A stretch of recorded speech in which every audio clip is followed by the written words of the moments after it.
Welcome back. Politics over school holidays in Bihar has intensified once again, with BJP alleging Nitish Kumar abolishing holidays. तो सामने एक notification जारी किया गया है जहां पे ये बताया जा रहा है कि जितनी ये छुट्टियां होती थी, चाहे वो हिंदू त्योहार या पर्व हो, रक्षाबंधन का हो, महाशिवरात्रि का हो, जन्माष्टमी का हो, अब इन छुट्टियों को रद्द कर दिया गया है.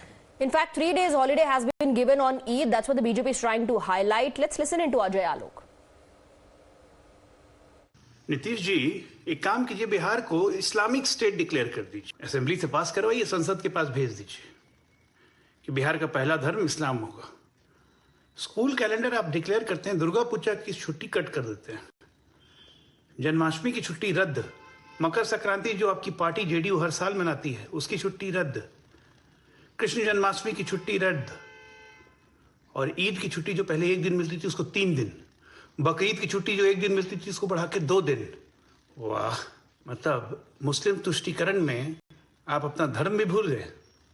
शर्म आनी चाहिए. ये बिहार को इस्लामिक स्टेट बनाने की जो आप लोगों की कोशिश है ना, वो हम कभी कामयाब नहीं होने देंगे.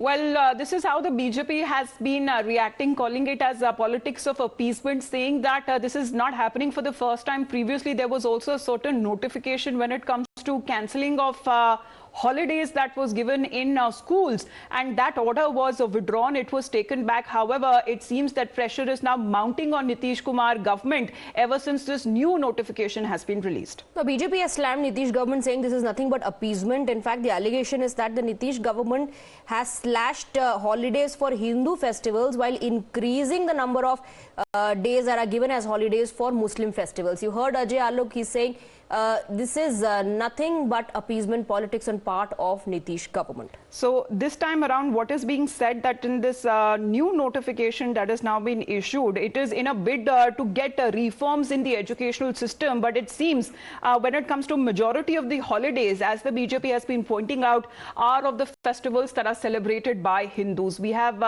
Akshay हमारे साथ फिलहाल अभी जुड़ रहे हैं. अक्षय, इस नोटिफिकेशन के बारे में बताइए, और कौन से ऐसे पर्व है जहां पे बताया जा रहा है कि सारी जो छुट्टियां हैं अब वो कैंसिल कर दी गई हैं, रद्द कर दी गई हैं.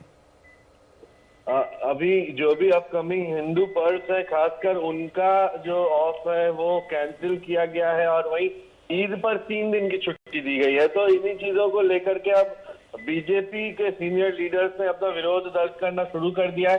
पहले भी ऐसे फरमान आ चुके हैं जिसको के पाठक को वापस लेना पड़ा था, क्योंकि जब विरोध का सामना करना पड़ा तो उसके बाद के पाठक ने यू टर्न लिया और अपने आदेश को वापस लिया. अब एक बार फिर से ऐसी ही एक ऑर्डर को प्रकाशित किया गया है कल देर शाम, और उसकी आलोचना हर रोज शुरू हो गई है. जी अक्षय, आप हमारे साथ बने रहिए. गिरिराज सिंह की तरफ से भी एक प्रतिक्रिया आ रही है, वो भी सुन लेते हैं.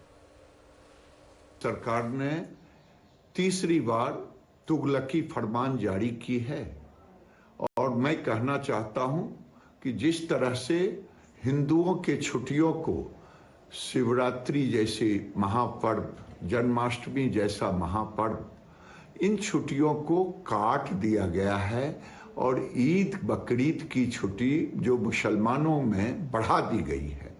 ये साफ जाहिर होता है कि नीतीश सरकार बिहार में इस्लामिक धर्म के आधार पर काम कर रही है, और इसी कारण से अररिया, पूर्णिया, कटिहार, किशनगंज जैसे जगहों पर शुक्रवार को स्कूलों में छुट्टी हो रही है.